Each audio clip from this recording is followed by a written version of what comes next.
كنت أمشي على الرصيف فشاهدت رجلا يتعارك عراكا شديدا مع دراجته النارية. مررت بجانبه، خطوت خطوتين ثم التفت إليه فقلت له: توكل على الحي القيوم، مبتسما. فأجابني مبتسما: سيدي ومولاي، عليه نتوكل دائما وأبدا. ما أكمل جملته: والذي لا رب سواه، حتى سمعت صوت دراجته النارية. فالتفت إليه مرة أخرى مبتسما: الابتسامة صدقة، والحسنة بعشر أمثالها، أي ابتسامة في وجه أخيك.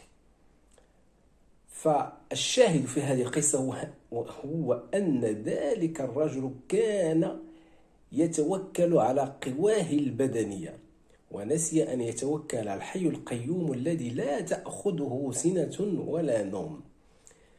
فالتوكل يفتح أبواب الرزق، التوكل يجعل البركة فيما أنت قادم عليه، التوكل يمنع قنوات الشر. فتوكلوا دائما على الحي القيوم. لذلك قال الحبيب عليه الصلاة والسلام لذلك الصحابي: اعقلها وتوكل، أي أنك تفوض أمرك لله عز وجل، فلا حول ولا قوة لك إلا بالله العلي العظيم.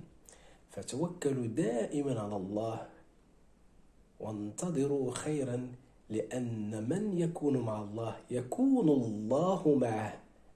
أعانكم الله.